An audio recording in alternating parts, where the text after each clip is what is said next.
भवम मुने। नारद जी कहते हैं मुझे सत्संग मिला, और जिनके जीवन में सत्संग मिल जाता है, संत मिल जाते, जिनको जीवन में मिला सत्संग है, उनको हर घड़ी आनंद ही आनंद है। अहम पुरातीत भवम भवम मुने दासस्तु कस्याश्चन वेदिवादिना।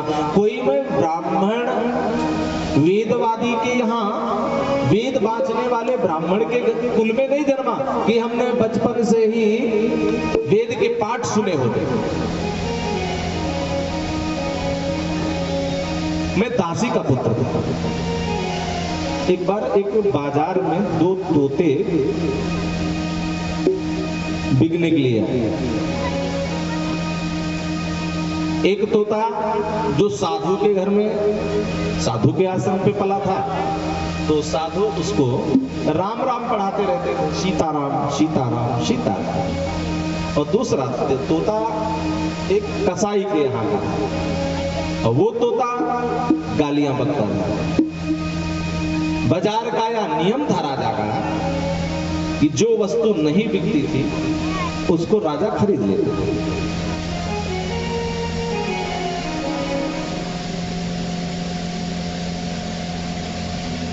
दोनों तोता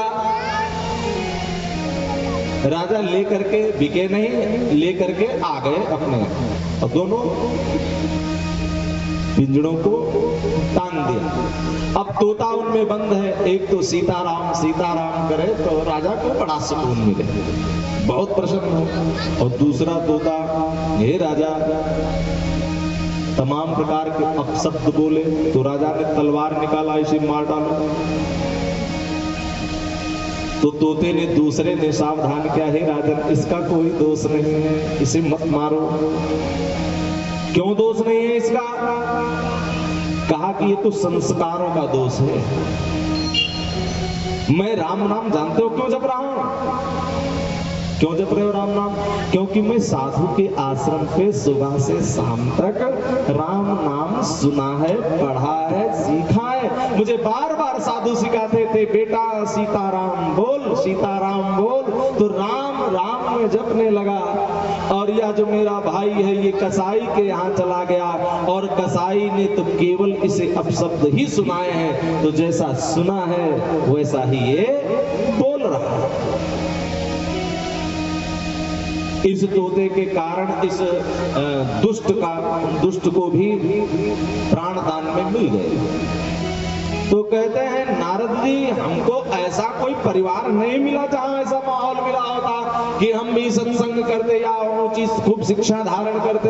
अहम पुरातीत भवम भवम मुने दास्यश्च कस्याश्चन वेदवादिना। मैं एक केवल दासी का पुत्र था, और दासी का पुत्र तो वहां सत्संग मिलने वाला कैसे था। लेकिन एक बार अनुग्रह संतों का हो गया, संत आ गए मेरे नगर में, कृपा करके सत्संग करें। और यहाँ सत्संग होने लगा तो मैं संतों के साथ में रम गया, और संतों के साथ में रमने का फल ये हुआ कि मुझे भजन बड़े अच्छे लगे, उनकी संगति बड़ी अच्छी लगती। जब संत विदा होने लगे तो मैंने भी कहा कि हम भी चलेंगे आपके साथ। तो संतों ने कहा बेटा तू नहीं साथ में जा सकता।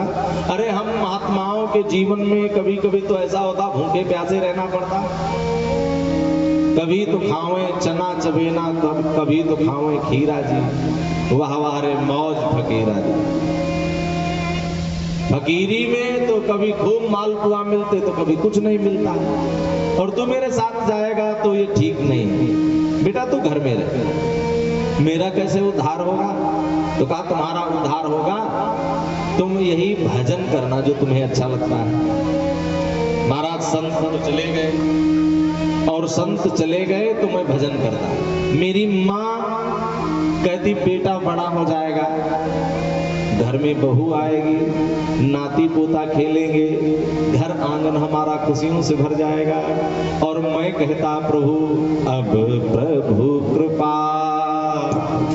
करो ये भांति, सब तज भजन करो दिन रानी। अब प्रभु कृपा करो ये भांति, सब तज भजन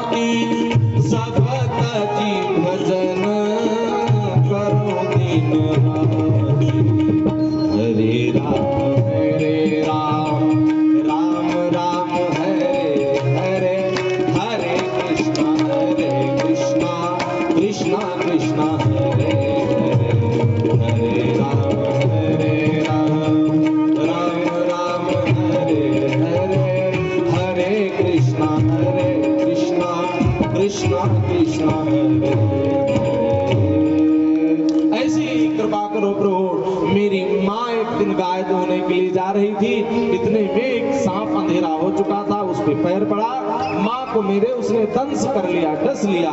जब दंश किया, जहर मेरी माँ के शरीर में व्याप्त होने लगा। माँ चीखती है, बेटा देख। तो मैंने आके देखा, बेटा मुझे सर्प ने काट लिया, अब मुझे लगता है मेरा अंतिम समय आ गया। तू कहता था ना कि मैं भजन करूंगा, तेरा भी संसार में मेरे अलावा है कौन, तू भजन ही कर। माँ तो संसार से विदा हो गई, अब मेरा कोई अपना रहा नहीं। तो मैंने घर बार परिवार सब छोड़ा और जंगल में गया, भजन करता रहा। इतना इतना भजन किया, इतना भजन किया, भगवान आकाशवाणी करते हैं कि क्या चाहते हो, आपका दर्शन। भगवान ने कहा इस जन्म में दर्शन तो नहीं मिलेगा, और कुछ मांग लो। तो कहा प्रभु जब भी जन्म मिले हमें तो आपका ही नाम मैं गाऊं हमेशा, ऐसी कृपा कर दो, क्योंकि इस नाम से आपके बड़ा प्रेम हो गया।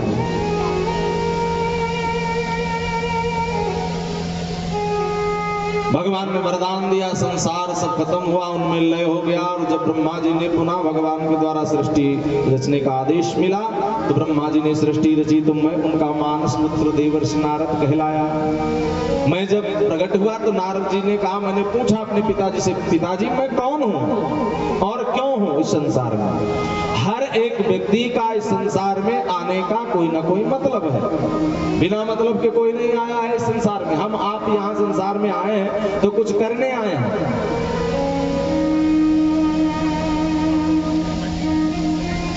नारद जी ने कहा, मैंने जब पिताजी से पूछा, पितामह ब्रह्मा से, तो ब्रह्मा जी ने कहा बेटा एक बार हमको भी चिंता हुई, तो मैंने नारायण का भजन करके उनके धाम का उनका दर्शन किया। प्रभु से मैंने आज्ञा मांगी, प्रभु आप क्या चाहते हो, मैं किस लिए हूँ, क्यों। तो भगवान ने 4 श्लोक सुनाए थे, मेरे से पहले कुछ नहीं था और मेरे बाद में भी कुछ नहीं रहेगा। मैं चाहता हूँ सृष्टि का सृजन हो, हे ब्रह्मा तुम उसमें सहयोग करो। मुझे संतोष का कारण है क्योंकि मुझको भगवान ने भागवत सुना दी। अहमेवाशिमी वक्रे नान्यं यत् सत्सत्परं पश्चादहं यदि दक्षयो वशिष्यति सूक्ष्म हृदयर्धं यत् प्रतीयेत न प्रतीयेत चात्मनि तद्विद्यावात्मनो मायां तथा यथा भाषो यथा तमा। और वो भागवत पितामह ब्रह्मा जी ने मुझे सुनाई, और वो 4 श्लोक भागवत के नारद जी ने ब्रह्मा जी के द्वारा प्रदत्त सुनाए हैं वेद व्यास जी को। और वेद व्यास जी से कहा कि अब इन श्लोकों को आप बखान करो, संसार में लोगों तक जन जन तक पहुंचाओ। इसी हेतु तुम्हारा संसार में अवतार हुआ है। तुम संसार में इसीलिए आए हो कि संसार में भगवत धर्म का प्रचार करो। और हमें लगता है कि संसार में हम लोग भी इसीलिए आए हैं, भगवान ने भेजा है। समझ भी आ गई थी बचपन में ही कि भगवान ने इसीलिए भेजा है कि भगवत धर्म का प्रचार करें, भगवत नाम का गायन करें। और सबको इस संसार में इसीलिए जन्म मिला है कि भगवत भजन करो। अरे भजन करो मित्र मिला आश्रय नर्तन का, श्वास की सुमिरनी है मन को बना मन का। पूज्य स्वामी राजेश्वरानंद जी गाया करते, भजन करो मित्र मिला आश्रय नर्तन का, श्वास की सुमिरनी है मन को बना मन का। भागवत की कथा के श्लोक 4 सुना के नारद जी चले गए। अब व्यास जी करते हैं उनका विस्तार। व्यास का मतलब ही होता है व्यास जो विस्तार करते, जो अपने हिसाब से व्याख्या करते हैं। तो इनका अवतार ही नारद जी बता गए हैं। संत ही कोई बताते हैं कि तुम किस लिए संसार में आए हो, ये तो कोई संत ही बताते हैं। हनुमान जी भी चुपचाप खड़े थे, अपार बल जिनके अंदर, और लंका जाने की बारी आई तो जाए कौन? सब अपना अपना बल पौरुष बखान कर रहे हैं, कौन जाएगा कौन जाएगा। अंगद कहाई जाऊं मैं पारा, लेकिन जिए संशय कछ फिरती बारा। चला तो जाऊंगा लेकिन आने में संदेह हो रहा है। अब कोई जब जाने वाला नहीं मिला तो जामवंत जी देखे हनुमान जी चुपचाप बैठे हैं। बड़ाई क्या हनुमान जी की, पर कवन सुकाज कठिन जग माही, कवन सुकाज कठिन जग माही, जो नहीं होए तात तुम पाए। बल कैसा है, शक्ति कितनी है हनुमान। पवन तने बल पवन समाना, बल पवन समाना, आजुक साधिर हो बलवाना, बलवाना। पवन तने बल पवन समाना, पवन समाना, आजुक साधिर हो बलवाना, बलवाना। अरे राम काज लगी, राम काज लगी तब अवतार, राम काज लगी तब अवतार। तुम्हारा अवतार संसार में केवल इसलिए हुआ है, अपना बल इसलिए मिला है कि राम काज करो, बुद्धि इसलिए मिली है, शक्ति इसलिए मिली है, धन इसलिए मिला है। हनुमान पवन तनय बल पवन समाना, पवन तनय बल पवन समाना। जैसे वेग वायु का होता है, वायु अपने वेग से न मालूम क्या क्या बहा ले जाती है। पवन तनय बल पवन समाना, वायु के सामने अच्छे अच्छे टिक नहीं पाते। वायु जब विशाल चलती है तो अभिमान में अकड़ के खड़े रहने वाले लोग गिर जाते हैं। और तुम्हारा अवतार इसीलिए है अभिमानियों के अभिमान को तोड़ने का। पवन तनय बल पवन समाना, ताजुक साधी हो बलवाना, ओ राम काज लगी तब अवतार, राम काज लगी तब अवतार। तो सुमत ही भय हो भरवतारा, सुमत ही भय हो भरवतारा, सुमत ही भय हो भरवतारा,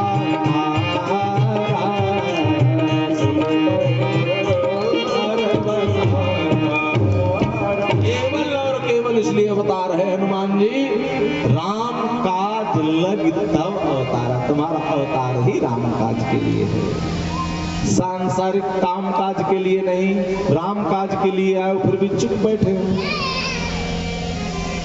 अरे भैया हम लोग भी संसार में राम काज के लिए ही आए हैं, तो जो कुछ बन सके राम काज में अपना सहयोग, तो अपना सहयोग हर एक व्यक्ति को राम काज में, कृष्ण काज में लगा ही देना चाहिए। नहीं तो जो हमको मिला है यह हमेशा हमारे पास नहीं रहेगा। लोग कहते हैं बुढ़ापे में करेंगे भक्ति, महाराज बुढ़ापे में करेंगे भक्ति, तो हम कहते हैं बुढ़ापा आएगा इस बात की कौन गारंटी? क्यों जी? और बुढ़ापे में क्या अपना शरीर बस में नहीं रहेगा, बेटा बेटी परिवार अपने बस में नहीं रहेगा, तब कैसे भक्ति होगी?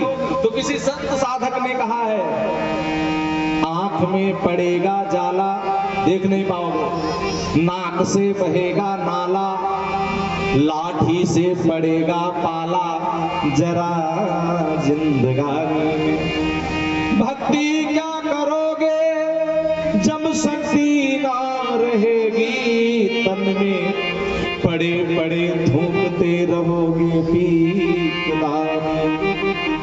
संसार के लिए जब भारू हो जाओगे, ये तो खाली मूली पड़े रहते हैं, अब तो ये भरवा जाते लोग भी जो अपने खास होते हैं, चले जाए तो ज्यादा अच्छा। तब कहाँ भक्ति हो पाएगी?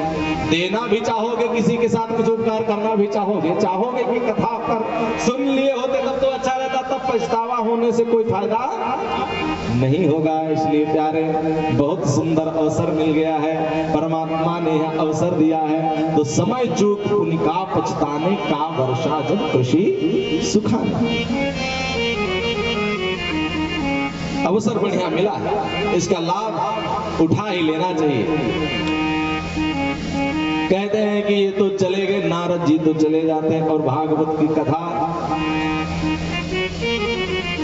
लिखने लगते हैं। सूत जी कहते हैं ब्रह्मनद्यां सरस्वत्यां सम्यक प्राश इति प्रोक्तर्षीणां सत्रवरधरा।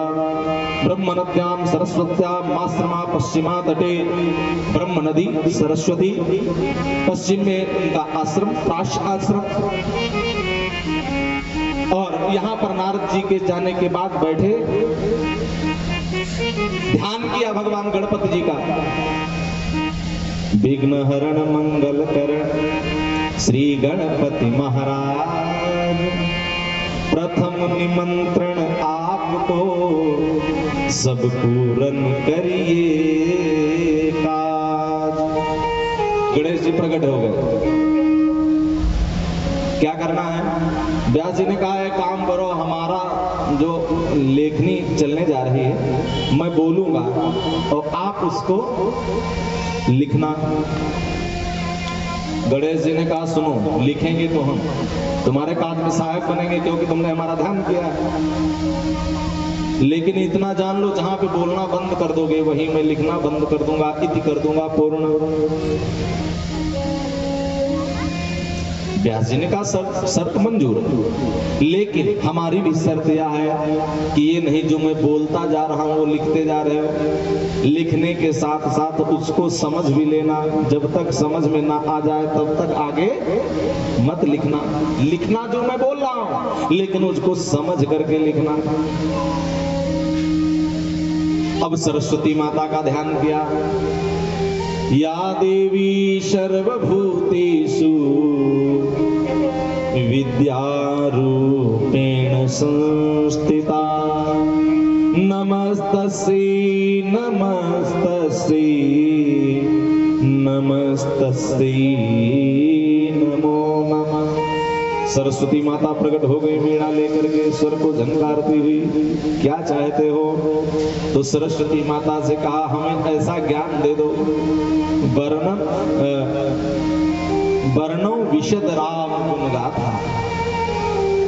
अब भगवान तो ऐसे हैं जिनका वर्णन कर पाना तो असंभव है, लेकिन ऐसी बुद्धि दे दो, ऐसा स्वर दे दो, ऐसा ज्ञान दे दो कि भगवान की कथा को मैं कर पाऊं। सरस्वती माता जी भी तैयार हो जाती हैं। अरे भाई, सरस्वती जी बुद्धि नहीं देंगी। अब भगवान से प्रार्थना किया, हे प्रभु आप अंतःपुर में विराजमान होकर के और अंदर से शब्दों को आप ही निकालो। तो यहाँ पर व्यास जी महाराज बैठे और कथा प्रारंभ हो गई। सूत जी कहते हैं जहां से महाभारत का इंड होता है, अंत, और वहां से ही भागवत प्रारंभ होती है, परीक्षित जी के जन्म कर्म से। सबसे पहले मैं परीक्षित का जन्म सुनाता हूं, क्योंकि जहां से